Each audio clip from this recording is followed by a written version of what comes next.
is going to share the details of the package under mission Atmanirbhar Bharat. First, the Honorable FM and MOS will brief, then we will take some questions from you. Over to Finance Minister. I'm sure all of you will have heard the Honorable Prime Minister speak last night to the nation. He laid out a vision, a comprehensive vision. And that vision was laid out after wide and deep consultation with several sections of our society. And these discussions were held at various levels, with various ministries, and also gradually taken up to the level of the Prime Minister's office. And the Prime Minister himself has been spending considerable time to make sure that the inputs obtained are given due consideration and they form a part of the package that's being given to the country.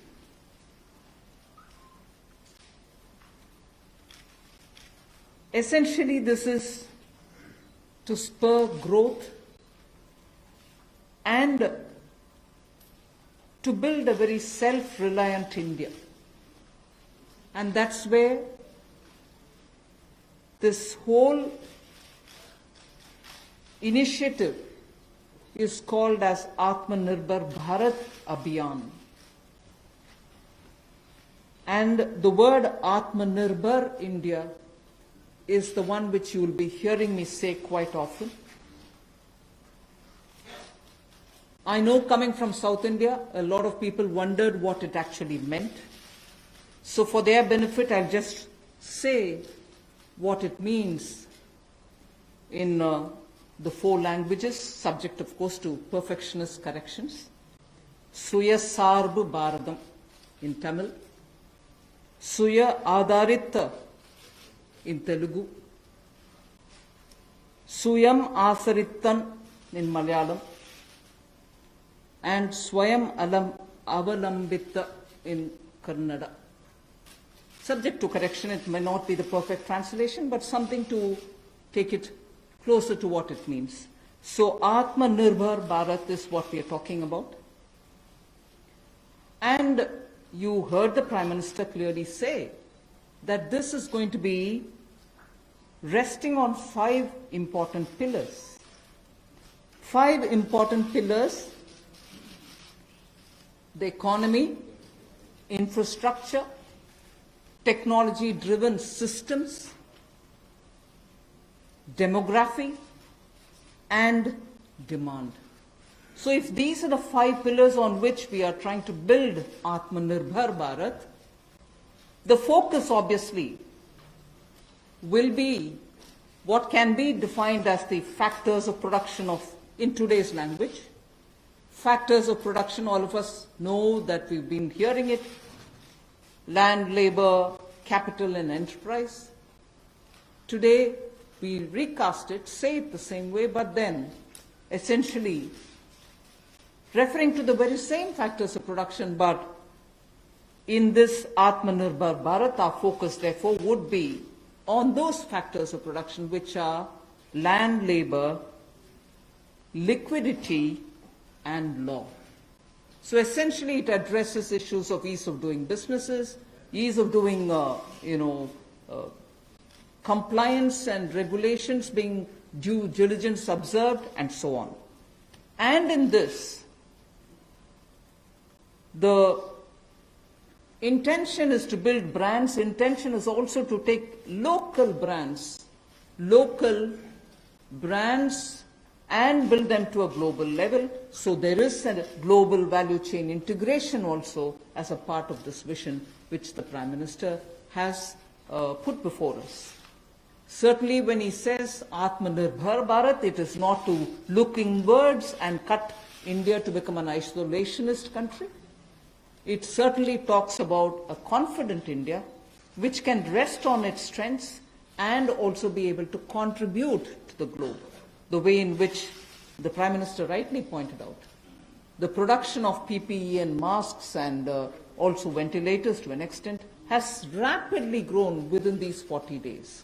We have the capability, we have the enterprise to build such capabilities and help the world with it. And therefore, India shall continue contributing to the globe. You've also been seeing, I'm moving away from Prime Minister's last night's speech, you've been seeing that the government being led by Prime Minister Modi, even in 2014-19 regime, was a listening, was a sensitive, and also was a responding government. And that is why I list before you the various reform-driven steps which have been successfully taken. It's important for us to recall that now. Even as we talk about building a new India, building an India which is going to be Atmanirbhar.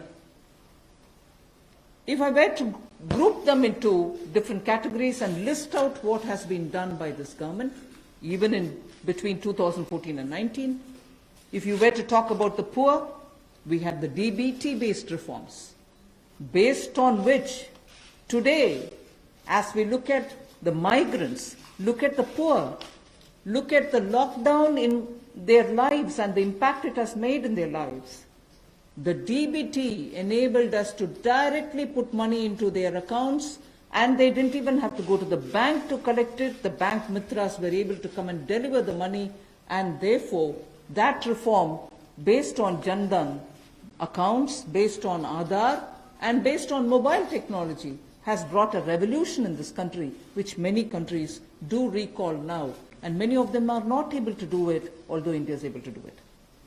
So for the poor, the DBT, the micro-insurance schemes, PM Awas Yojana, Ujjwala Yojana, again something which has made it possible for people to have free cooking gas in the last 3 months. It wouldn't have been possible to reach out to the poor to have their cooking gas given unless the Ujjwala scheme was so successfully implemented. Swachh Bharat Abhiyan and Ayushman Bharat. And therefore for the poor, during the last tenure, the several schemes which benefited were all reform driven. If I were to talk about agriculture in the same spirit, PM Fasal Bima Yojana, PM Kisan Yojana, which again has come off handy, that we were able to front load the money to the Kisan during this lockdown. Otherwise it wouldn't have been possible. Creating new fisheries department, Krishi Sinchai Yojana, were all aimed at bringing reform in agriculture. Similarly, talking of business and also trying to bring in better business environment. PSB cleanups happen, public sector banks clean up after a heavy load of phone banking resulting in NPAs. Public sector banks recapitalization, FDI liberalization, ease of doing business reforms, which were taken down to the third level of administration governance, IBC reforms, GST reforms, and today because of the GST reforms, you're able to see what impact lockdown is having on small and medium businesses. And finally, reforms in other areas, very quickly to recall. National Highway Authority, the TOT plans, the airport privatizations, power sector reforms, which resulted in India becoming a power surplus country from shortages always. 175 gigawatts of solar targets out of 86 gigawatt has already been achieved out of that number. And cleaning up of the coal mine sector. These are all things which I would want to recall here before we talk about what we are offering in the Atmanirbhar Bharat. This is the foundation. This is the credential with which the Prime Minister has always been on the side of reform, reform for better living in this country, ease of living in this country.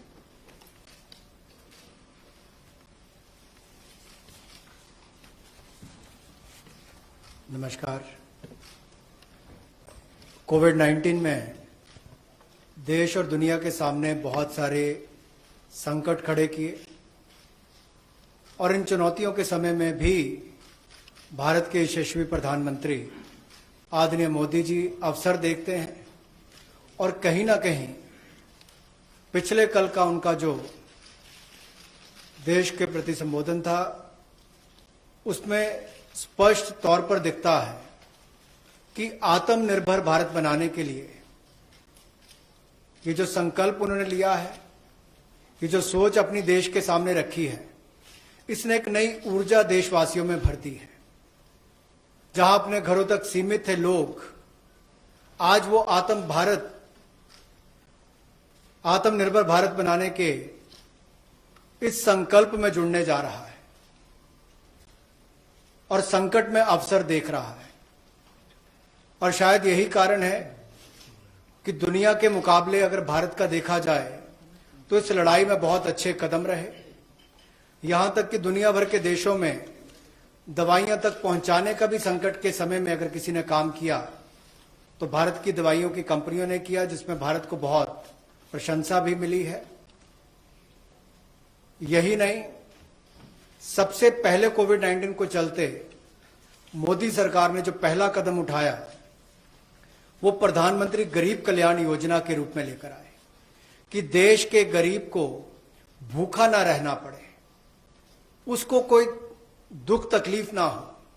और 1,70,000 करोड़ का ये package माननीय वित्त मंत्री जी ने आप सबके सामने रखा था। और यही नहीं, कंप्लायंस की कोई दिक्कत ना हो कि आपको कानूनी तौर पर वैधानिक रूप से कोई जो नियमों का पालन कर रहा है उसमें आप रह ना जाएं, तो उसकी भी छूट 3 महीने का मोरेटोरियम पीरियड आपको दिया गया। फिर आरबीआई के माध्यम से भी घोषणाएं हुई जिसमें लिक्विडिटी का फायदा आप सबको मिला, देश के करोड़ों लोगों को। तो मेरा मानना यह है कि रिफॉर्म्स की जब माननीय प्रधानमंत्री जी बात करते हैं कि आत्मनिर्भर भारत हमने बनाना है, तो उसके 5 स्तंभ की उन्होंने बात की है, 5 पिलर्स की बात की है, जिसके विस्तार में उल्लेख माननीय वित्त मंत्री जी ने किया है। मैं एक बात इसमें और कहना चाहता हूं कि ये जो हम इकोनॉमी की बात करते हैं, अर्थव्यवस्था की बात करते हैं, पहला स्तंभ आधारभूत ढांचा हमारा ऐसा हो जो आधुनिक हो। और यही नहीं, हमारे सिस्टम जो है वो 21वीं शताब्दी में हमें विश्व गुरु बना सकें, उस लायक हम बनाएं। वाइब्रेंट डेमोग्राफी की हम बात करते हैं, युवा शक्ति को हम राष्ट्र शक्ति और राष्ट्र निर्माण के रूप में लगाएं और उनका लाभ उठाएं। और डिमांड को कैसे बढ़ाना है और डिमांड सप्लाई चेन का समन्वय कैसे बना रहे और अर्थव्यवस्था आगे और कैसे बढ़े, इसके इस्तेमाल को करने की भी जरूरत है। बोल्ड रिफॉर्म्स का पूरा लेखा जोखा माननीय वित्त मंत्री जी ने पिछले 6 वर्षों का दिया है। मैं यही कहूंगा, बड़े निर्णय करने के लिए मोदी जी जाने जाते हैं। चाहे वो गुजरात में आए भूकंप के समय वापस कच्छ को खड़े करने की बात हो, या आज के संकट के समय भारत में पीपीई और मास्क के निर्माण की बात हो। और कहीं ना कहीं यही सोच भारत को आत्मनिर्भर भारत बनाने जा रही है। और इस आत्मनिर्भर भारत जो मूवमेंट है, इसमें हम आप सबको जोड़ने आए हैं। 20 लाख करोड़ का ऐतिहासिक पैकेज माननीय मोदी जी ने पिछले कल घोषणा की है और प्रधानमंत्री जी ने हमें निर्देश दिया है कि प्रतिदिन अलग अलग सेक्टर्स को लेकर आप सबके बीच में आकर इसके विस्तार में हम लोग जानकारी दें। तो माननीय वित्त मंत्री जी आपको अगली जानकारी देंगे कि आज किस सेक्टर को लेकर हम आप सबके बीच में आए हैं। लेकिन बोल्ड रिफॉर्म्स 6 वर्ष भी होती रही, अब भी होगी, जब तक भारत आत्मनिर्भर नहीं हो जाता, उस दिशा में लगातार काम चलता रहेगा। So I broadly explained about the reform steps which were taken during the previous 14 to 19 tenure of this government. And after the 2019 elections, the July budget was presented. Post that, immediately, in this very hall, we met several times, over several fortnights, when we had to respond to the call of the hour, the need which was felt by the SMEs and many others. And all this only to underline the fact that you're speaking with a sensitive, a responsive, and a government which believes in consultation. So then after that, the budget of February 2020 was presented, but soon after came Corona. And after the parliament session was concluded, within hours of the announcement of the lockdown, the PM Garib Kalyan package was announced, about which Amos has briefly referred. The numbers are something which are worth recalling here because we are going to have to build on that. 52,606 crores into DBT account of 41 crore bank account holders, the Jan Dhan account holders. 18,000 crore worth grain and pulse transfers happened, in which 48 lakh metric tons of wheat and rice have been distributed, costing 69 crores, to 69 crore account ration card holders. 71,738 metric tons of pulses have been distributed to 6.25 crore card holders. Aside from this, non-card holders have also been distributed grains. And I mentioned a minute ago about the Ujjwala scheme, which helps distribution of free cylinders. Divyang and old age pensioners have all been also given assistance. So after the lockdown, within a couple of hours, meaning within a day or two, we came with that announcement of the Garib Kalyan package. With that, there was also a compliance and also due diligence related deadline dates which were postponed so that ease of compliance could come in. Beginning today, I come over to speaking about today. Beginning today, for the next few days, I shall be coming with this entire team before you to put out the details of the vision which PM has put forth yesterday. So PM's vision for a self-reliant India, we will come with the details in various tranches beginning today, and we shall not forget in each of the tranches that we are talking about that we do have a responsibility towards the poor of this country, towards the needy of the country, towards the migrant workers of this country, the Divyang and the aged. So the tranches will of course be for all our convenience, suitably bringing grouped items which have some correlation. Alongside, you also had the Reserve Bank of India coming up with a lot of liquidity infusion, about which the data which will be shared with you all will go into greater detail about the quantum that they came up with, the LTROs and the TLTROs. I'm not getting into it so that you'll get the data, but we are not going into it. We also ensured, the Revenue Secretary is here, we also ensured that 18,000 crores of refunds through a special drive were given for all the income tax taxpayers. Drawback were also given the payments. So the intention being liquidity should be in the hands of the people. For all those who have up to 5 lakhs of refund dues, we cleared it. 14 lakh taxpayers have benefited because of that. So with that said, today the tranche has about 15 different measures, 6 of which pertain to the micro, small and medium enterprises. कुटीर लघु उद्योग के लिए 6 ऐसे कदम हम उठाएंगे. 2 relate to the Employees Provident Fund.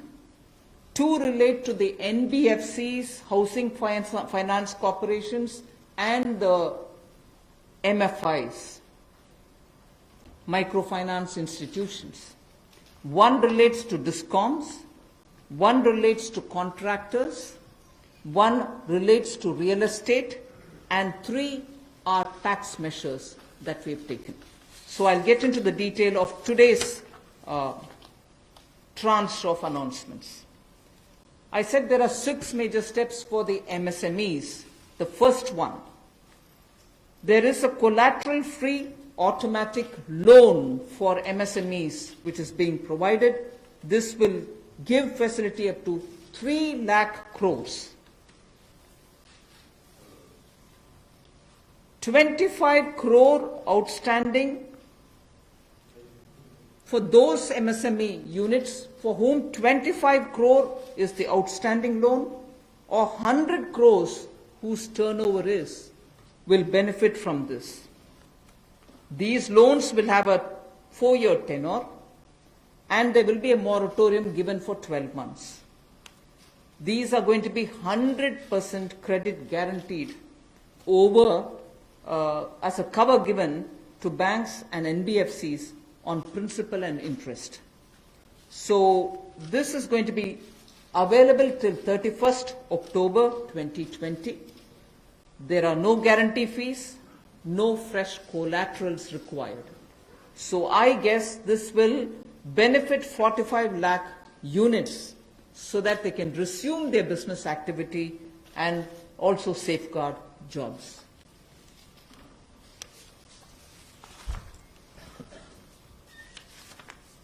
प्रधानमंत्री गरीब कल्याण योजना में जहां सबसे पहले कोविड हेल्थ वर्कर्स के लिए 50 लाख रुपए की इंश्योरेंस पॉलिसी का प्रावधान किया गया था, वहीं पर 80 करोड़ गरीबों को 5-5 किलो गेहूं या चावल देने का प्रावधान किया गया और पूरे देश भर में पीडीएस के अलावा अतिरिक्त ये 5-5 किलो उनको दिया गया, पिछले महीने भी और इस महीने भी। इसके अलावा ये प्रति व्यक्ति 5-5 किलो था और प्रति परिवार दाल देने का भी काम किया गया 1 किलो।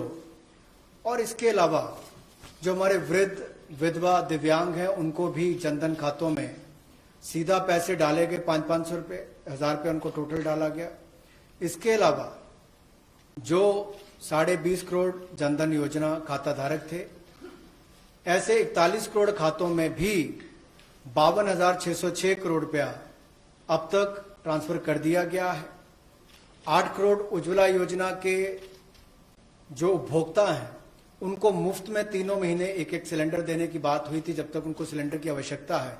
उसकी प्रक्रिया भी शुरू हो गई और दे भी दिए गए। यहां तक कि जो पीएम किसान के लिए भी 2,000 रुपया ऐसे करोड़ों किसानों के खातों में उसको ट्रांसफर कर दिया गया। तो जितनी घोषणाएं उस पीएम गरीब कल्याण योजना के अंतर्गत की गई थी, उन पर सारे कदम भारत सरकार द्वारा उठाए गए और करोड़ों भारतीयों को इसका लाभ माननीय प्रधानमंत्री नरेंद्र मोदी जी के माध्यम से मिला है। जहां तक व्यापारी वर्ग की बात है, आम आदमी की बात है, कंप्लायंस का बर्डन उसके ऊपर ना आए, घर से बाहर नहीं जाते थे, तो उसके सामने जो संकट था कि वो कैसे समय सीमा रहते अपनी कंप्लायंस पूरी कर सके, उसमें भी उसको छूट दी गई और उसको भी 3 महीने आगे बढ़ाया गया, जिससे उसको लाभ मिला है।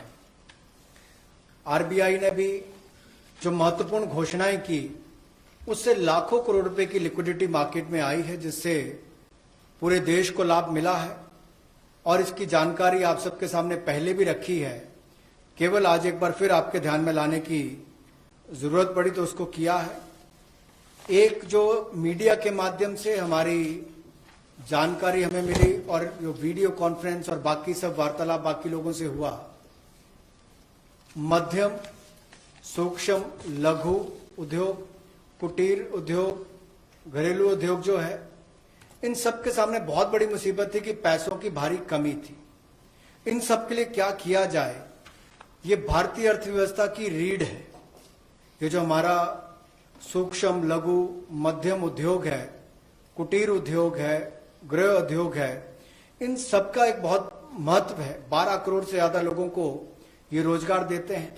तो ऐसे कारोबार और व्यापार करने वाले, विशेष तौर पर एमएसएमई सेक्टर जो है, इसके लिए आज एक बहुत बड़ी घोषणा है कि collateral free automatic loan 3 lakh crore रुपए का मध्यम, सूक्ष्म, लघु, कुटीर और गृह उद्योग को मिलेगा।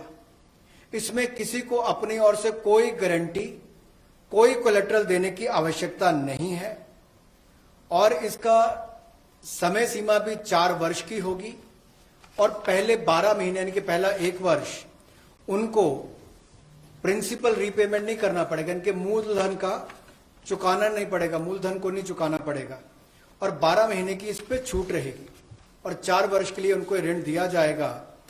तो 3 लाख करोड़ रुपए का ये ऋण, ये हमने बगैर किसी गारंटी, बगैर किसी कोलेटरल के भारत के मध्यम सूक्ष्म लघु उद्योग, कुटीर और गृह उद्योग के लिए मोदी सरकार ने करके दिया है। I just move to the next one, which is about a 20,000 crores subordinate debt proposition which we are bringing. If the earlier one, which was just now explained by the MOS, was for standard MSMEs who, because of lockdown, couldn't move forward because they didn't have money, they didn't have cash coming in. So for buying raw materials or paying the wages, if they had a problem, you had that emergency credit line which we spoke about just a minute ago. Now I come to talking about subordinate debt through which we want to infuse about 20,000 crores. These are meant for stressed MSMEs. So if you're providing for the standard, you're now providing for the stressed MSMEs. Now the stressed MSMEs do have a problem of equity. So for them, through a subordinate debt provision, we want to provide about 20,000 crore liquidity. 2 lakh MSMEs are likely to benefit from this. The functioning of the MSMEs which are NPA or are stressed, all of them will be eligible. For this subordinate debt-based scheme, NPAs or stressed MSMEs will all be eligible for this. The government will be providing about a 4,000 crore as its contribution to the MSE, the Credit Guarantee Trust, and they will be then able to provide the partial credit guarantee support to the banks, as a result of which stressed and NPA MSMEs will immediately benefit. तनाव में जो सूक्ष्म लघु मध्यम उद्योग या कुटीर या गृह उद्योग हैं, उनकी इन परिस्थितियों को देखकर गौण कर्ज या अधीनस्थ ऋण के रूप में 20,000 करोड़ रुपए का प्रावधान इन स्ट्रेस्ड एमएसएमईज के लिए किया गया है, ताकि इनकी जो कमी आती थी उस कमी को दूर किया जा सके। और इसमें भी लगभग 2 लाख से ज्यादा मध्यम लघु सूक्ष्म कुटीर उद्योग को लाभ मिलने वाला है और ये 20,000 करोड़ का गौण ऋण ये तनाव वाली एमएसएमईज को दिया जाएगा। The next of the MSME linked steps that we are taking, this is the third. There is a fund of fund being created for infusing about 50,000 crore as equity into the MSMEs. This will benefit those MSMEs who have the potential and who are viable. So we spoke about those who are standard, we spoke about those who are NPAs and stressed. Now I'm talking about MSMEs who may be doing viable business and who need hand-holding because of the situation thanks to the COVID. So this fund of fund, with a corpus of 10,000 crores, through mother fund and daughter fund framework, will be able to provide the growth potential MSMEs greater support, and this, we think, will help MSMEs to expand their capacities, and this will also encourage them eventually to get listed in the markets which they can choose. जो मध्यम लघु सूक्ष्म उद्योग अच्छा कर रहे हैं, विस्तार करना चाहते हैं, आगे बढ़ना चाहते हैं, लेकिन उनके आकार को बढ़ाने की, क्षमता को बढ़ाने की सुविधाएं नहीं मिल पाती थी, तो उसके लिए फंड्स ऑफ फंड्स का प्रावधान किया गया है और इस फंड्स ऑफ फंड्स के माध्यम से 50,000 करोड़ की इक्विटी इन्फ्यूजन होगी, ये हम करने जा रहे हैं।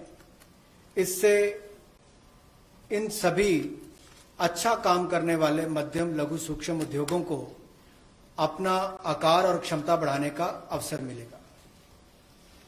The next one is something which all of us have been waiting for a long time, about the definition of MSMEs. I'm sure you heard from several sources that this discussion has been going on. We have now come to a stage where we can happily announce that the definition being changed is being changed in favor of the MSMEs.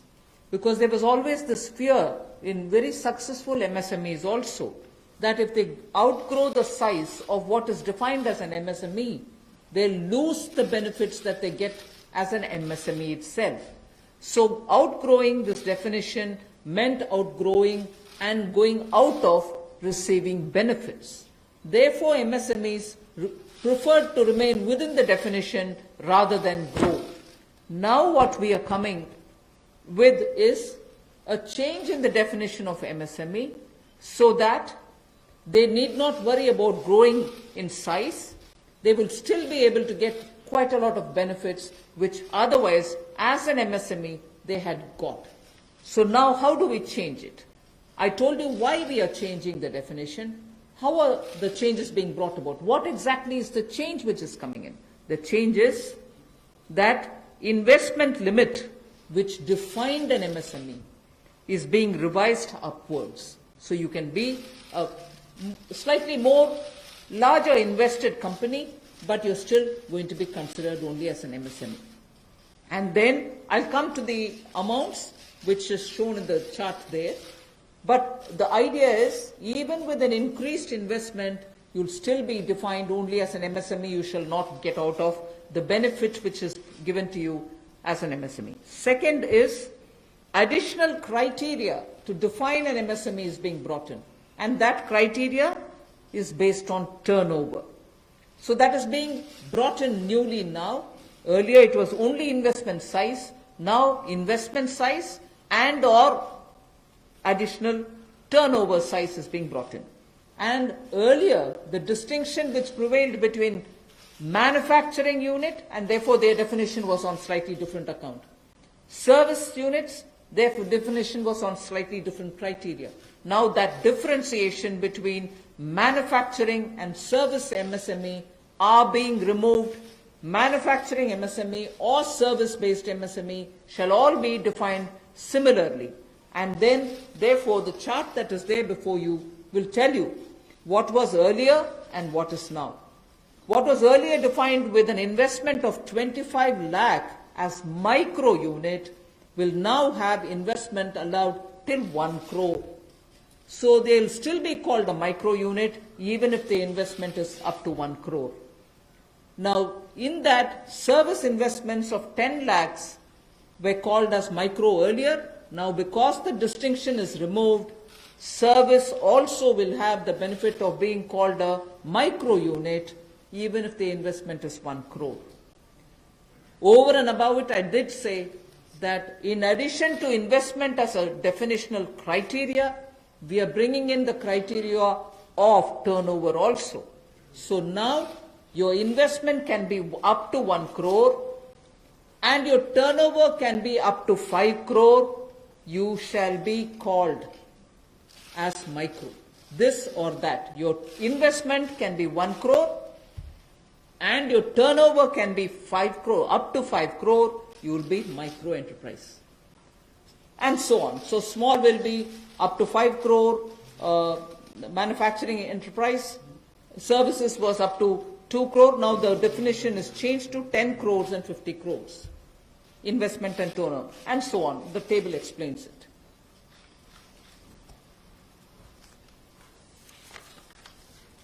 सूक्ष्म लघु मध्यम उद्योग में इसकी परिभाषा में कम दहलीज होने के कारण ये लगातार संकट रहता था कि अगर हम इससे बाहर जाएंगे तो हमें जो हमारे बेनिफिट्स मिलते हैं, लाभ मिलते हैं, उससे हाथ धोना पड़ेगा। और यही कारण था कि हमारे कुटीर सूक्ष्म लघु उद्योग कभी बड़ा बनने का सपना नहीं देखते थे और सपना देखते भी थे, तो ये जो सीमा इसके लिए रखी गई थी, कम दहलीज थी, इसके कारण ये बड़े नहीं हो पाते थे। और कहीं ना कहीं जो आज कंपटीशन है उसमें फिर ये बहुत पीछे रह जाते थे। वर्षों लंबित मांग है, वर्षों से मैं सुनता आ रहा हूं, चौथी बार एमपी बन गया, कब से शुरू हो रही, आज तक वही मांग है।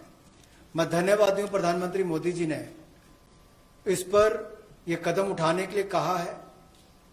और जो पहले क्राइटेरिया था कि मैन्युफैक्चरिंग यूनिट जो है वो 25 लाख से कम इन्वेस्टमेंट की होगी तो माइक्रो में आएगा, और सर्विस एंटरप्राइजेज जो थी वो 10 लाख तक की अगर उसने इन्वेस्टमेंट की होगी तो माइक्रो में आएगा। अब इसमें एक बदलाव किया गया है कि निवेश की लिमिट को तो बढ़ाया ही गया है, साथ में कारोबार को भी जोड़ा गया कि आपने व्यवसाय या कारोबार कितना उस वर्ष में किया है। तो इसको इन्वेस्टमेंट को बढ़ाकर माइक्रो के लिए 25 लाख से बढ़ाकर 1 करोड़ तक की जो इन्वेस्टमेंट करेगा वो माइक्रो यूनिट कहलाएगा। और ये मैन्युफैक्चरिंग और सर्विसेज दोनों के लिए एक ही क्राइटेरिया रहेगा, तो सर्विस सेक्टर को भी माइक्रो में आने का लाभ मिला है। तो 1 करोड़ से कम निवेश करने वाले को माइक्रो इंडस्ट्री में जो 5 करोड़ तक का व्यापार कारोबार करेगा उसको माइक्रो कहा जाएगा। स्मॉल वाले के लिए 10 करोड़ तक का निवेश और 50 करोड़ तक का कारोबार करने का प्रावधान, और मीडियम जो है उसमें 20 करोड़ तक का निवेश और 100 करोड़ तक की टर्नओवर। तो आप कल्पना कीजिए कि कल तक जो शायद मीडियम वाले के लिए आता था वो आज आपके स्मॉल वाले के लिए भी उससे बेहतर ऑप्शंस आकर खड़ी हो गई। तो इससे हमारे कुटीर, सूक्ष्म, लघु, मध्यम उद्योग को बहुत बल मिलने वाला है। एक और बैंकों का हाथ पकड़ना, पैसा देना, दूसरी तरफ से डेफिनेशन चेंज करके उनके आकार और क्षमता को बढ़ाने का अवसर देना, ये अपने आप में क्रांतिकारी कदम इस दिशा में लिया गया है। I move to the fifth step in the MSMEs. I said total 6 measures have been are getting announced today. Of the 6, the fifth one is that for government procurement, tenders up to 200 crores will no longer be on global tender route, meaning global tenders will be disallowed in government procurement for tenders up to 200 crores. Why is this being done? Majority of the MSMEs in India were unable to supply those big mother units, as you may call, big, large companies, who they were serving all the while. Suddenly the conditions became, based on the global tenders, unmatchable by our MSMEs. So they were disqualified from supplying to companies for whom they actually grew as ancillary units. As a result, many of our MSMEs were not anymore able to participate in supplying products to many of these large units. So by bringing this condition now, we are saying for global tenders worth 200 crores or less, particularly for government procurement, they need not be global tenders at all. So this will make MSMEs do their business with a lot more confidence and carry on with it. Self-reliant India will also then be able to serve Make in India, because small units can now be participant in government purchases. पिछली 2 slides में भी आपने देखा होगा कि कुटीर, सूक्ष्म, लघु, मध्यम उद्योग के लिए जो बड़े कदम उठाए गए हैं, 3 लाख करोड़ के कोलेटरल फ्री और कोई नई गारंटी दिए बिना एक और से ऋण उपलब्ध करवाना, उसके अलावा जो बाकी कदम उठाए गए और उनकी परिभाषा बदलने का काम भी किया गया, तो ये कदम उससे एक और स्तर ऊपर है कि ये सब बदलने के बाद उनको कामकाज जब मिले तो कंपटीशन में कहीं ना कहीं अनफेयरनेस जो होती थी उसमें हमारे लोकल उद्योग वो पीछे रह जाते थे। तो लोकल को बल, लोकल से ग्लोबल तक जाने की बात जो कल तक प्रधानमंत्री जी ने कही, उसी दिशा में एक ये कदम है। लोकल के लिए वोकल भी, लोकल को बल भी, लोकल से ग्लोबल भी। तो ये इसीलिए ग्लोबल टेंडर्स जो हैं, ये 200 करोड़ तक से कम वाले जो हैं, इसमें यानी कि 200 करोड़ से कम वाले में ग्लोबल टेंडर्स नहीं होंगे। इसमें हमारे सूक्ष्म, लघु, मध्यम उद्योग को लाभ मिलेगा और कहीं ना कहीं आत्मनिर्भर भारत की जो हम बात करते हैं, उस दिशा में कदम ये भी उठाया गया है। The sixth step towards MSMEs is post-COVID, trade fairs, exhibitions are going to be very difficult. So we shall ensure that e-market linkage is provided across the board for all these MSMEs so that they're able to find their market easily in the absence of being able to participate in trade fairs which cannot be held in this environment. Also, very importantly, Government of India and also CPSEs, where there are receivables by MSMEs, we now announce that within the next 45 days, all their receivables will be cleared. The CPSEs and Government of India will honor every MSME receivable within the next 45 days. इसी तरह से एक बार फिर कुटीर, सूक्ष्म, लघु, मध्यम उद्योग के लिए ये जो चुनौतियां कोविड-19 के समय शुरू हुई कि घरों तक सीमित होना पड़ा और आप कहीं जाकर सामान बेचने में दुविधा आती थी, तो ई मार्केट लिंकेज करने की बात की, क्योंकि ई कॉमर्स का आजकल जमाना भी आया है, वो भी होगा। और इसके अलावा व्यापार मेलों में कैसे वो इन्वॉल्व हो सके, उनका शामिल होना हो, प्रदर्शनियों में उनकी पार्टिसिपेशन हो सके, इसके लिए कदम उठाए जाएंगे। और जो हमारे सार्वजनिक केंद्र उपक्रम है, उसमें जो अगर उनके कोई पेंडिंग पेमेंट्स है, सरकारी है या पीएसयूज में है, उनको भी अगले 45 दिनों में बल देकर वापस उनकी पेमेंट हो, ऐसा प्रयास किया जाएगा ताकि जल्द से जल्द उनकी पेमेंट हो, ताकि उनको राहत मिल सके। I now move to talking about EPF. You were aware during the Pradhan Mantri Garib Kalyan package, some measures were extended for the EPF. In that, we had said units which have 100 workers, 90% of whom are earning less than 15,000 rupees, will be able to draw from their EPF from the funds because they needed money in their hands. We have now, and for the 3 months, the payment of EPF also was given relaxation. What I would now like to say before you is liquidity relief is being given for all EPF establishments. In this, 12% which is paid by the employer and 12% by the employee contribution. We extend the support which Government of India gave for another 3 months. We had given it for March, April, and May up to May 2020.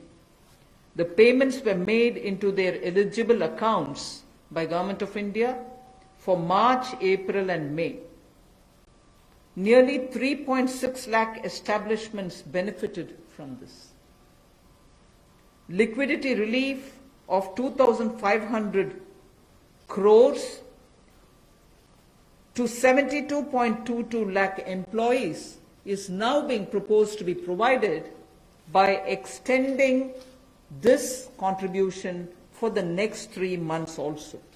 June, July, and August 2020, the EPF contribution will be paid by Government of India, and this shall provide 2,500 crore liquidity support. So what was given earlier for March, April, and May is now being extended for another 3 months, which will be June, July, and August, and therefore we shall be infusing 2,500 crore liquidity and 72.22 lakh employees will benefit from it. 1,70,000 crore के प्रधानमंत्री गरीब कल्याण package में एक सुविधा दी गई थी कि EPF जो है, प्रोविडेंट फंड जो है, वो 12% जो कर्मचारी उसका भी और जो नौकरी देने वाला उसका भी 12% भारत सरकार देगी। और ये पहले 3 महीनों के लिए हमने किया था, जिसकी भुगतान कर भी दिया गया पहले 2 महीनों के लिए, और इसको अगले 3 महीने और बढ़ा दिया जाएगा। इसका प्रावधान भी जून, जुलाई और अगस्त के लिए कर दिया गया है। 3,67,000 ऐसी संस्थाओं के 72,22,000 ऐसे कर्मचारियों को इसका लाभ मिलेगा। जब कर्मचारी का 12% हिस्सा भी और नियोक्ता जो नौकरी देने वाला है उसका 12% हिस्सा भी भारत सरकार देगी, और ये कुल मिलाकर 2500 करोड़ के लगभग का लाभ इनको मिलेगा। The next on EPF again, in order to provide more take-home salary for the employees and also to give relief to employers in the payment of PF for those which have not been covered under the earlier description, which is if you have 100 employees, 90% of whom are drawing less than 15,000, we announced a scheme earlier, which I'm extending for another 3 months. That's what was announced a minute ago. The second one in EPF now is the statutory PF contribution for those who are not covered in the earlier one is being reduced from 12% to 10%. So for the next 3 months, employers need to pay only 10% and not 12% so that they will have some more money in their hands. However, for the central public sector enterprises and for state PSUs, we will continue to pay 12%. So this reduction is not for the government. However, government employees, government employer still pays 12%. But employees in these public sector undertakings will be given the advantage of paying only 10%. So a liquidity relief of 6,750 crores for both the employee and employer will be available for the next 3 months.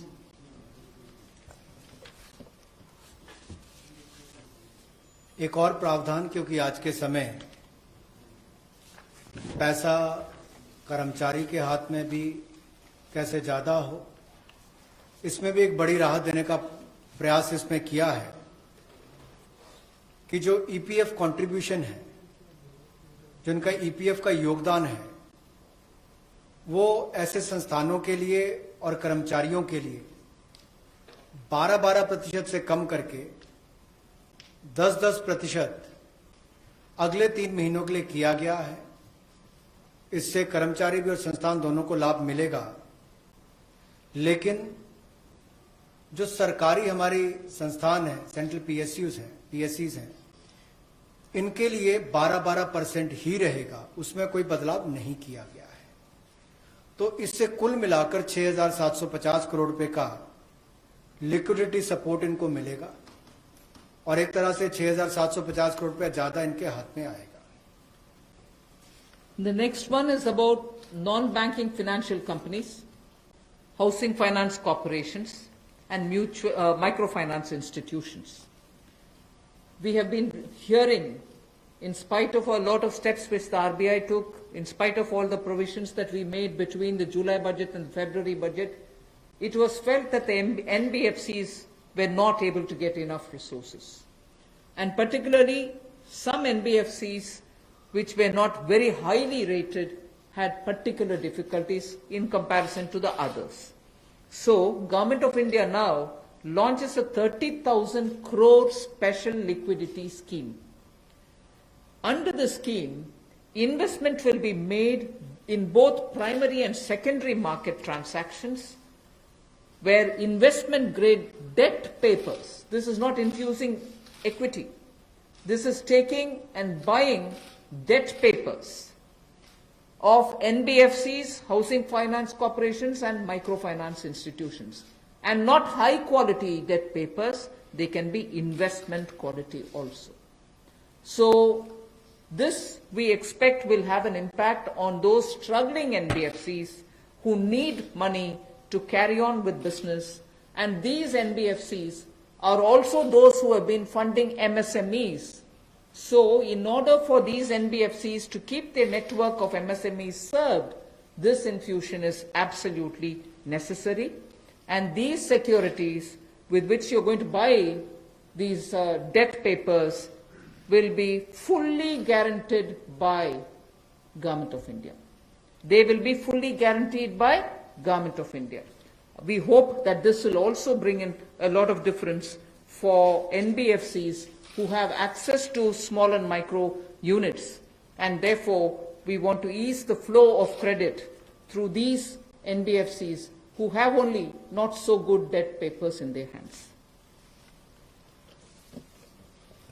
गैर banking वित्तीय कंपनियां NBFCs या फिर हमारे housing finance companies और micro finance institute, इन सब के लिए जो इनके पास लिक्विडिटी की कमी आती थी, धन का अभाव होता था, उसके लिए ये नई योजना लेकर आए हैं जिसमें 30,000 करोड़ रुपए का विशेष तौर पर प्रावधान किया जाएगा। स्पेशल लिक्विडिटी स्कीम ये होगी जिससे इनके धन की आपूर्ति भी होगी और इसके माध्यम से जहां एक और हाउसिंग सेक्टर को बल मिलेगा, एमएसएमई सेक्टर को बल मिलेगा, उसका भी लाभ हमारी अर्थव्यवस्था में और नीचे आम आदमी को पहुंचेगा और इसका पूरी तरह से गारंटी भारत की सरकार देगी। The next facility also for the NBFCs is to give 45,000 crore liquidity infusion through a partial credit guarantee scheme for the NBFCs in particular. This is an existing scheme, but we are expanding its scope. Expanding its scope only because it will now cover borrowings such as primary bond issued, the commercial papers. So all these will constitute the liability side of the balance sheet, but we are getting into that area also. But in this case, as different from the previous one, 20%, the first 20% loss alone will be borne by the guarantor, which is Government of India. The first 20% loss. So in this again, AA rated papers below and also below that will all be included. Even unrated papers will be eligible for investment. This we think will help many of the microfinance institutions, and with this, if money goes into their hands, even based on unrated papers, we guess they will have liquidity to reach out to the MSMEs who may be in the far-flung areas. जहां पहली 30,000 करोड़ की liquidity guarantee scheme लेकर आए थे, NBFCs के लिए, एचएफसीज और MFIs के लिए, वहीं पर अब आंशिक ऋण गारंटी योजना ये लगभग 45,000 करोड़ रुपए की एनबीएफसीज का इसमें प्रावधान किया गया है। इसमें भारत सरकार गारंटर होगी, जो 20% का नुकसान इसके द्वारा वहन किया जाएगा।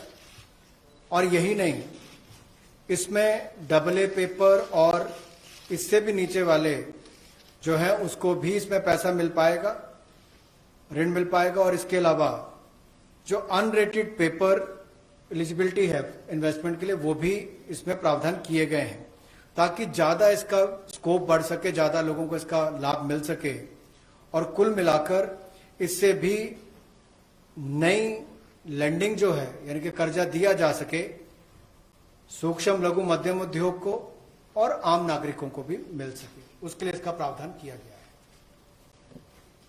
I move over to talking about the DISCOMs. DISCOMs today are facing unprecedented cash flow problems. They desperately need help. Otherwise, they are unable to pay the power generating companies. You know, all the states, DISCOMs are in serious crisis. So in order to help them, there is a emergency liquidity injection which is happening to the extent of 90,000 crores. Now, the Power Finance Corporation, REC, the Rural Electrification Corporations, both of them put together will infuse liquidity of 90,000 crores to all the DISCOMs against all the receivables that they have. They're sitting there without getting paid. In turn, they are not able to pay the GENCOs. In turn, the GENCOs are wondering where they will have more money to pay for producing electricity. And at a time when we are talking about Atmanirbhar Bharat, at a time when we are also rightly claiming the credit for having made India a surplus power generating country, we've reached a stage where DISCOMs don't have money because they're sitting with receivables. So we are now making a provision, a one-time provision, for PFCs and RECs to infuse that money into the DISCOMs against their receivables, and who in turn, this will be done with the state issuing guarantees. The guarantee, the amount which is being infused on guarantees being given by states. Now, obviously, having received that infusion of money, the DISCOMs will pay the GENCOs. GENCOs in turn will clear their dues and keep the cycle moving. Now, what does this do to the customer?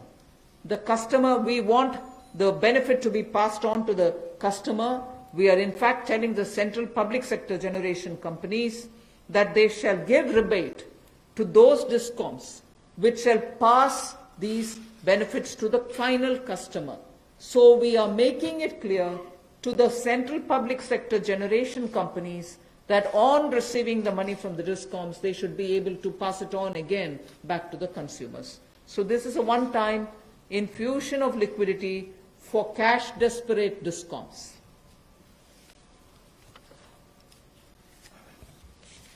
बिजली वितरण कंपनियों की आय में जो भारी कमी आई है और लेनदारी जो इनके कई राज्यों से बढ़ी है, उसके कारण भी ये अभूतपूर्व नकदी प्रवाह की स्थिति इनको देखनी पड़ रही है। इन परिस्थितियों में आम उपभोक्ता को भी नुकसान ना हो, बिजली उत्पादन करने वाले भी और बिजली वितरण करने वाले भी इस अभूतपूर्व समस्या में कहीं उलझकर ना रह जाएं, इसके लिए 90,000 करोड़ रुपए का प्रावधान डिस्कॉम्स के लिए किया गया है, बिजली वितरण कंपनियों के लिए किया गया है। और ये 90,000 करोड़ रुपया जो बिजली वितरण कंपनियों को दिया जाएगा, वो पावर फाइनेंस कॉर्पोरेशन और रूरल इलेक्ट्रिफिकेशन कॉर्पोरेशन के माध्यम से दिया जाएगा।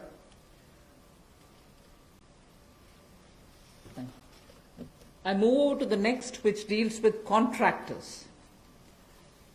All Government of India agencies, such as the railways, road transport, highways, CPW, etc., will now give 6 months extension without any cost to the contractors, so that extension should cover construction work or goods and services contracts that they have with central government agencies. They can take additional 6 months to comply with the contract conditions.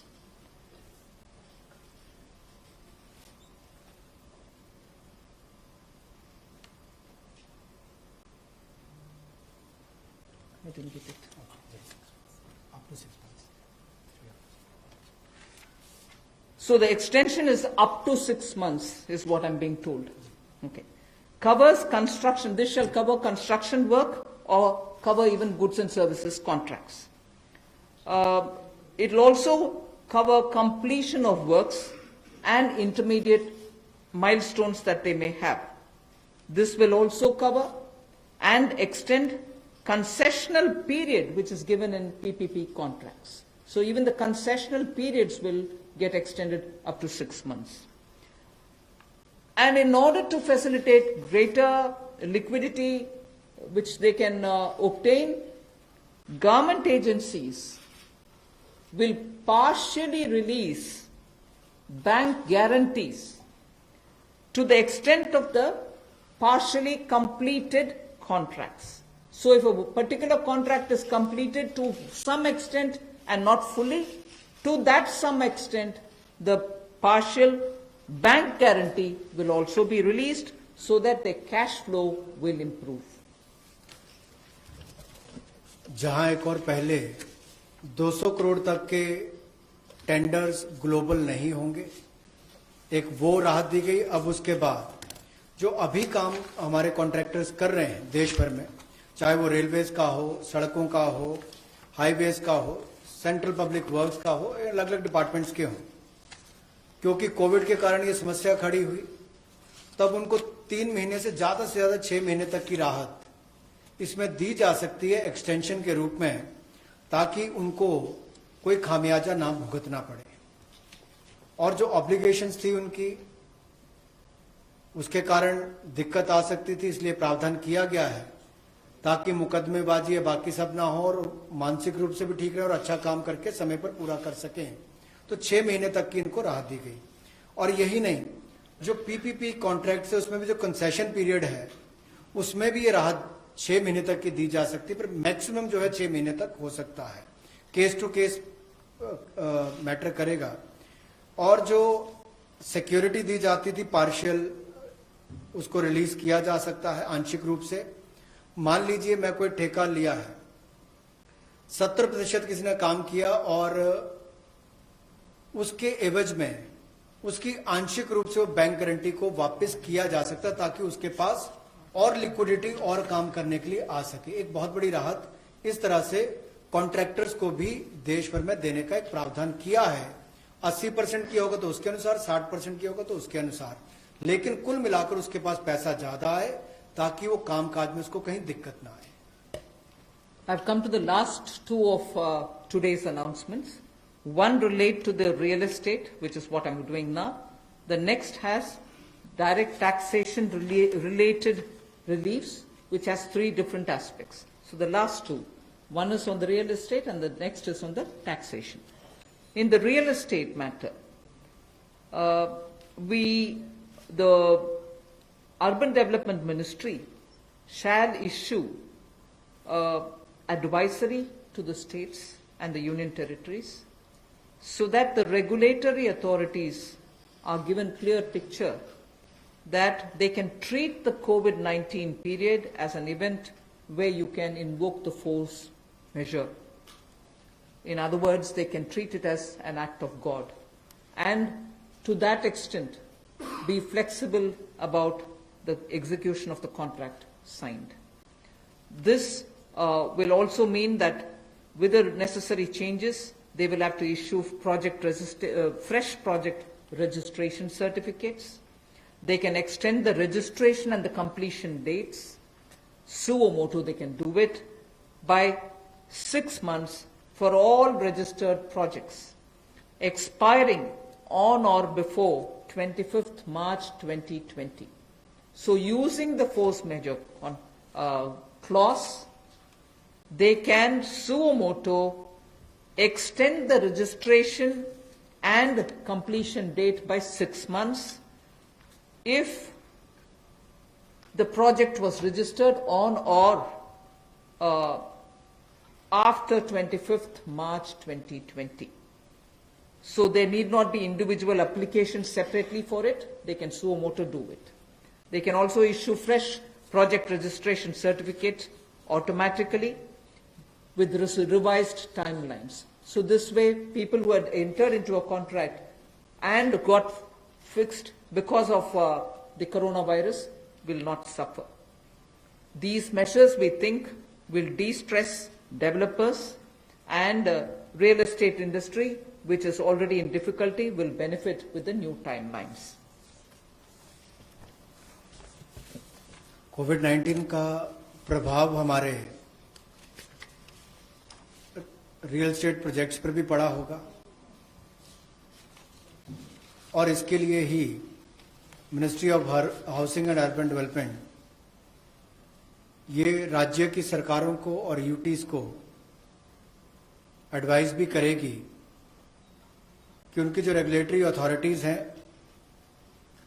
वो एक प्रावधान करें कि जो registration और completion date है उसको suo motu 6 महीने तक आगे बढ़ा दिया जाए, और इसकी जो 25 मार्च तक जो एक्सपायरी डेट थी यानी कि उसको 6 महीने तक आगे बढ़ा दिया जाए, और इसमें कोई इंडिविजुअल एप्लीकेशंस मंगवाने की आवश्यकता नहीं है। जो 25 मार्च तक थी उसको वैसे ही 6 महीने तक का आगे विस्तार कर दिया जाए, उसको आगे अवधि को आगे बढ़ा दिया जाए। रेगुलेटरी अथॉरिटीज को भी यही अनुरोध किया गया है और इसमें ministry of housing and urban affairs के माध्यम से जाएगा कि 3 महीने तक पीरियड उसको भी आगे बढ़ा दिया जाए और जो फ्रेश प्रोजेक्ट रजिस्ट्रेशन सर्टिफिकेट्स हैं वो भी रिवाइज टाइमलाइंस के साथ दे दिए जाए। तो इसी तरह से रेरा के अंतर्गत जो टाइमलाइंस है उसको आगे बढ़ाने की जो बात कही गई है इसमें विस्तार में कही गई। I move over to talking about the tax-related proposals, which is my last. You're fairly familiar with the TDS and the TCS tax deductions which happen. We have now from, let us say, tomorrow till 31st March 2021, reduced the TDS rates and the TCS rates by 25% of the existing rate. So if the existing rate is 100, it will be reduced by 25%. This shall apply to all payments, if they are payment for contracts or professional fees or interest or rent or dividend or commission or brokerage. All of these will be eligible for this 25% rate reduction. Through this, and as I said, this will be coming into force from tomorrow and last till March 31st, 2021. And this we think, this reduction we think will release nearly 50,000 crores in the hands of the people who otherwise would have paid it as TDS. This reduction alone is going to give 50,000 crores back to the people, in the sense it will be in their hands rather than coming in as payment of taxation. जो TDS rates हैं वो सभी non salaried payment वालों को, residents को, और TCS rate जो है उसमें 25% की कटौती की गई है फाइनेंशियल ईयर 2020-2021 के लिए, और इससे 50,000 करोड़ रुपए का लगभग लाभ आम जनता को मिलने वाला है। यानी कि अगर मेरा 100 रुपया बनता था तो मैं 100 रुपये की बजाय अब 75 रुपये दूंगा, और उसमें 25% की कटौती की गई है। तो एक बहुत बड़ी राहत कार्य वेतनभोगी इन सबके लिए, non salaried payment to residents, इनके लिए की गई है। The next is a set of dates which are getting extended for direct tax, some of the measures that we are taking. All pending refunds to charitable trusts and non-corporate businesses and professions, including that of proprietorship, partnership, LLP and cooperatives, shall be issued immediately. I did mention at the beginning that we have already refunded quite a lot of refunds which were either 5 lakhs or lesser to individuals who waited for their refund for a long time, and through that nearly 14 lakh people had benefited. Now we are saying that the pending refunds of all charitable trusts, non-corporate businesses, professions, proprietorships, partnerships, LLPs and cooperatives, many of whom can be very small. Many of these are in cooperative sectors, many are MSMEs, many are small partnerships. All their refunds will be given immediately, which will mean that they will get their due money, that's their money, they will get it back in their hands without any delay.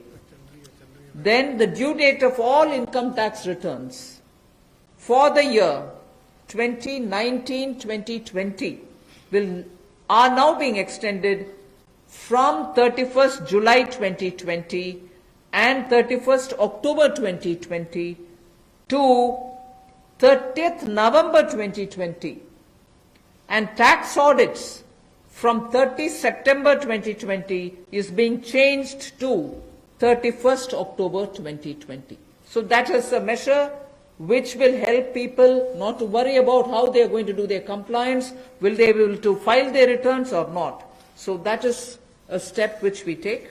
And the last one, which also is a taxation related measure, is the date of assessments getting barred, because assessment time gets barred with a certain date. We are conscious of it, we have taken cognizance of it, so we are saying date of assessments getting barred as on 30th September 2020 is now being extended to 31st December 2020. So 3 months extension is being given so that date of assessment doesn't get barred as of September 2020, it can wait till December 2020. And also, those getting barred on 31st March 2021, we are saying this in advance, those getting barred as of 31st March 2021 are being extended to 30th September 2021. They're a clear, again 6 months extension for those March. We are telling that in advance. 31st March 2021, which we are getting debarred, will now be moving over to 30th September 2021. And the last point that I would want to share with you all for this evening is, you know, we've launched this Vivad Se Vishwas scheme for making payment, and there was a component that you had to pay 10% extra if it is beyond a certain date. Now, without any additional amount which is to be paid, in total, the whole Vivad Se Vishwas scheme is getting extended up to 31st December 2020. And for this extension, no extra payment is being asked.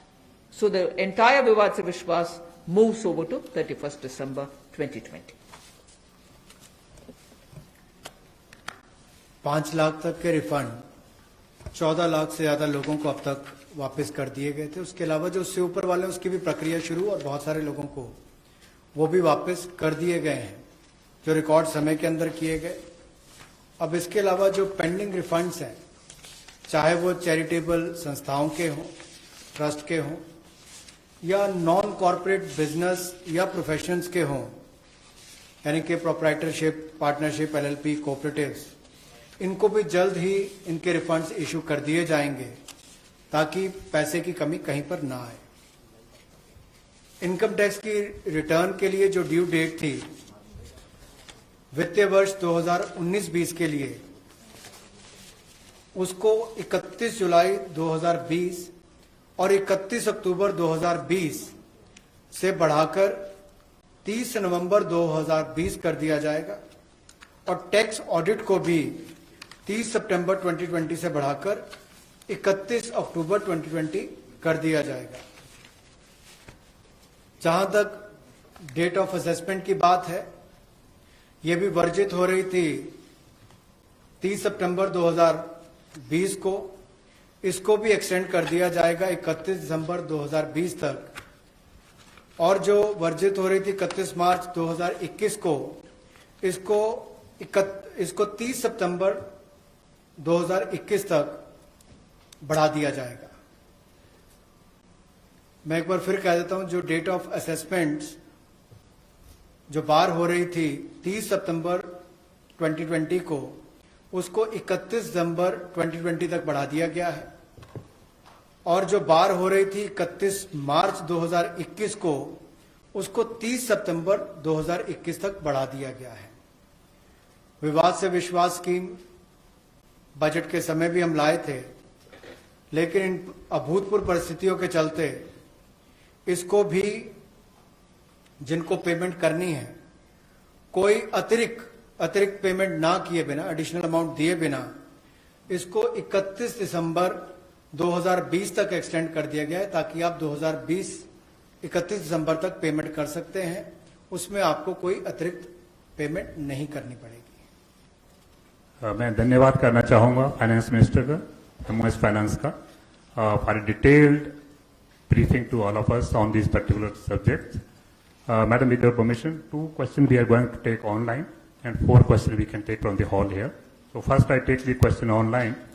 How does the government plan to finance rupees 20 lakh crore stimulus?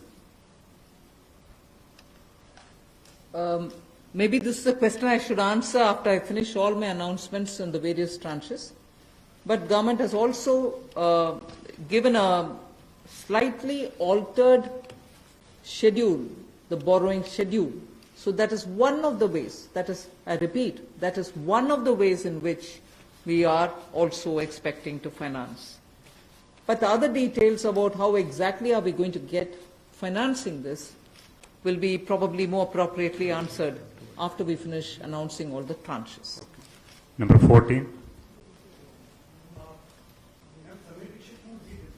मेरा सवाल यही है कि borings को लेकर के पहला सवाल था, इस पे थोड़ा सा अगर आप और बताना चाहें कि इतने बड़े पैकेज के लिए सरकार फिलहाल बोरिंग को लेकर के क्या योजना है, आने वाले वक्त में किस तरीके का और प्रावधान करने की योजना है, और दूसरा ये कि जो बैंक गारंटी जो लगातार बैंक पिछले 2-3 महीने में ये बात को लेकर के चिंतित थे कि कुछ सेक्टर्स पर लोन देने के लिए वो ज्यादा पॉजिटिव नजर नहीं आ रहे थे और बैंक गारंटी सरकार से गारंटी को लेकर के वो लगातार अपील कर रहे थे। ऐसे में आपको लगता है कि इस बड़े पैकेज के बाद में बैंक की तरफ से लोन देने की शुरुआत हो पाएगी और लिक्विडिटी फ्लो की जो कोशिश है उसको कामयाबी मिलेगी? मैं आपके सेकंड क्वेश्चन को जवाब दे देती हूँ, बट फर्स्ट क्वेश्चन अब शायद दोबारा बोलना पड़ेगा, मैं ध्यान से शायद सुने नहीं। सेकंड क्वेश्चन के लिए मैं जवाब ये दे रही हूँ कि ये गारंटी का विषय जो आपने उठा रहे हैं कि बैंक से भी मांग था, उसके लिए तो आज गारंटी का विषय भी हमने घोषणा कर चुके हैं।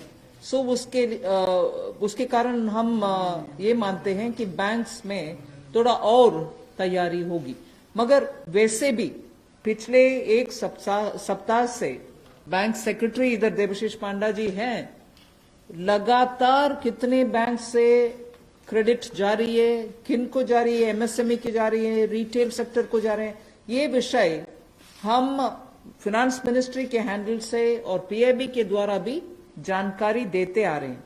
इसमें हम स्पष्टता से ये समझें कि बैंक्स लोन देने से संकोच नहीं कर रहे हैं। सैंक्शन किए हुए लोन्स हैं जिसमें बैंक का ये कहना है कि सैंक्शन करने के बाद भी कस्टमर आकर के लॉकडाउन खत्म होने के बाद हम आकर लेंगे, प्लीज तब तक आप पैसा रिलीज ना करें, ऐसे रिक्वेस्ट कस्टमर रख रहे हैं बैंक के सामने। मैं ये नहीं कह रही हूं सभी कस्टमर्स ऐसे बोल रहे हैं, मगर ज्यादातर कस्टमर्स ये बोलने की वजह से सैंक्शनड लोन का विवरण हम दे रहे हैं हर 2 दिन के एक बार, फिर भी वो अमाउंट रिलीज क्यों नहीं होता। और ये भी प्रश्न उठते हैं कि क्यों बैंक्स रिवर्स रिपो में रिजर्व बैंक में लगातार पैसा डाल करके आ रहे।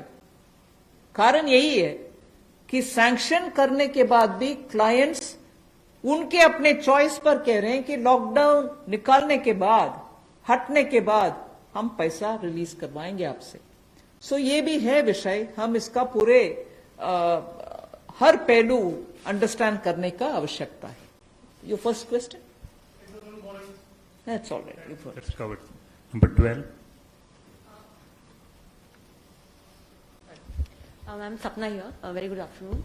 Ma'am, 2 questions. A lot of queries are coming from various quarters that after the announcement of the additional borrowing by the government last Friday of 4.2 lakh crore approx, how much is of that's going to be taken care in terms of meeting the revenue gap, ma'am? And the stimulus which you've just mentioned. And ma'am, in today's announcements, would you be able to give us any indication as to what would be the cash outgo by the government? I think your first question is largely addressed already about where are we going to get the money from, and is the debt market going to be able to receive the announcement that's been made by the government last Friday. Yes, you're seeing how the market is responding, and that's no secret. It's not something anyone can hide. It's public domain information. I have broadly indicated the amounts. But in any case, end of the all the announcements, 4 or 5 announcements, you'll get to know. And in any case, the Honorable Prime Minister has clearly said what is the total size of the stimulus package. Ma'am, related question online hai. Does the package announced by the Prime Minister yesterday is a standalone one, or it is inclusive of earlier package of 1.7 lakh crore and the other security item, 65 lakh crore liquidity measures announced by the RBI. Does this all? You'll, as I said, whoever has asked that question online can wait till all the announcements are made. Number 9. Ma'am Monika ji business ma'am MSME sector में पहले से ही बहुत ज्यादा liquidity crunch था और UK Sinha committee ने ये सारी रिकमेंडेशंस पहले से ही दे दी थी, तो इतना समय क्यों लग गया? क्या हम लॉकडाउन का इंतजार कर रहे थे?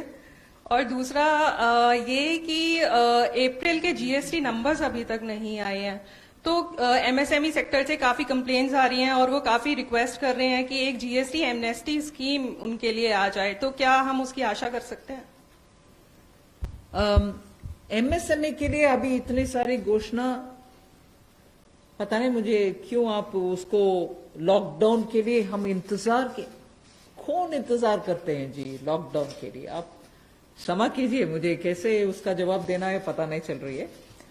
मगर एमएसएमई के लिए हम धीरे धीरे जुलाई बजट में भी घोषणा किए, उसके बाद पार्शियल गारंटी का अनाउंसमेंट भी हुआ, फरवरी के बजट में भी एमएसएमई के लिए बहुत सारे कदम हमने उठाए, और अभी कॉम्प्रिहेंसिवली स्ट्रेस्ड हो, एनपीए हो, सस्टेनेबल और वायबल यूनिट्स हो, उन सब के लिए अलग अलग हिस्से पर एमएसएमई के लिए स्टेप्स उठा रहे हैं। और जीएसटी रेवेन्यू के ऊपर रेवेन्यू सेक्रेटरी को मैं बोलूंगी कि प्लीज। Number 13. आपने जो सवाल पूछा कि जीएसटी का जो अप्रैल महीने का फिगर अभी तक डिक्लेयर नहीं किया है, आपको मालूम है कि जीएसटी के जो रिटर्न्स फाइलिंग के डेट्स है वो सब एक्सटेंड हो गए हैं।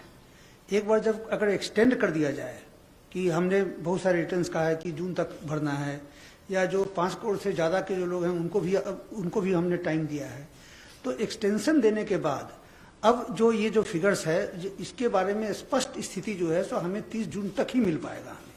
तो इसीलिए हम लोगों ने उस फिगर को अभी तो जो लोग पैसे दे पा रहे हैं वो दे पा रहे हैं, बाकी लोग 30 जून तक उनको अवधि दी गई है, उसके बाद ही हमें स्पष्ट स्थिति मालूम पड़ेगा कि कितना पैसा आया, किन लोगों ने रिटर्न फाइल किया है। जहां तक कि आपने एमएसएमई की बात की, जीएसटी रिफंड इस एक महीने में, अप्रैल महीने में टोटल इस फाइनेंशियल ईयर में अब तक करीब 11,000 करोड़ लोगों को जीएसटी का रिफंड दे दिया गया है। 11,000 करोड़ एक महीने में, और उसकी संख्या भी मैं बताऊं अगर, तो करीब 27,000 लोगों को आईजीएसटी का रिफंड मिला है, और जो बाकी जो जीएसटी का जो रिफंड है करीब 1,39,000 लोगों को जीएसटी का रिफंड मिला है।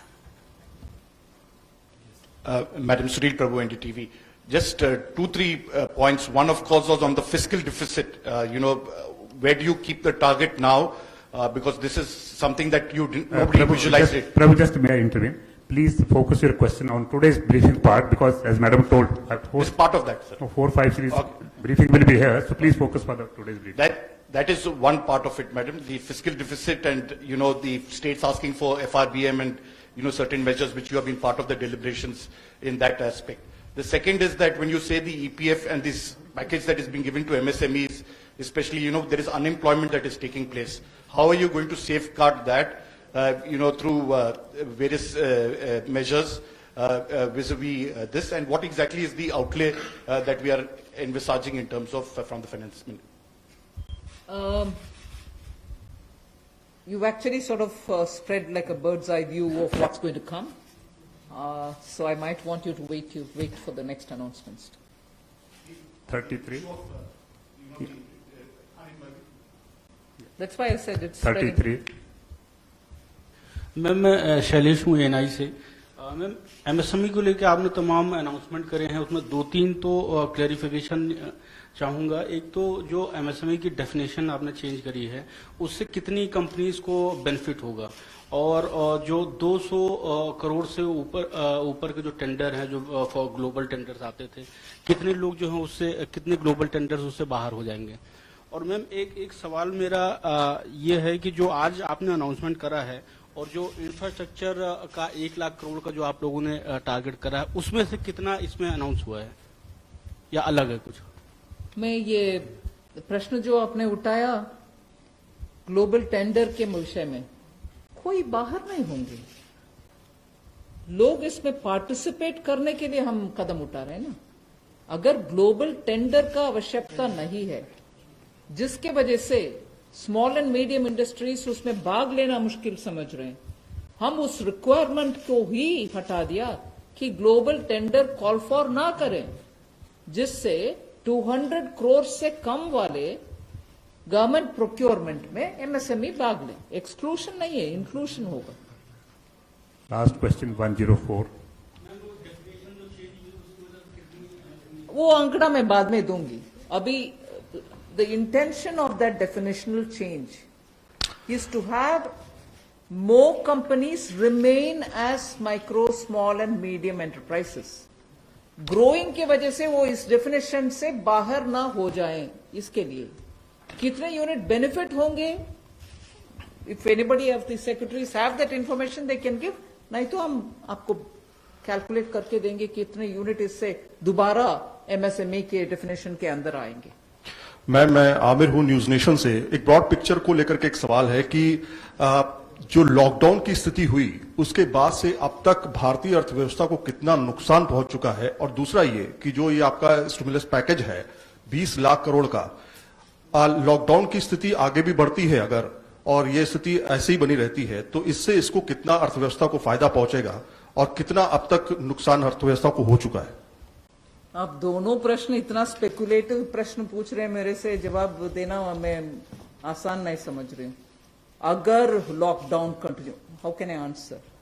वन सेकेंड, लॉकडाउन के वजह से क्या नुकसान हुआ आंकड़ा करने के लिए अभी समय नहीं है। हम रिस्पॉन्ड कर रहे हैं जिससे न्यू इकोनॉमी उभर कर आना है और सभी स्ट्रेंथ के साथ उनके बिजनेस रिवाइव करना है। उस रास्ते पे हम चल रहे हैं, इसीलिए I can't answer even your first question. I am sorry.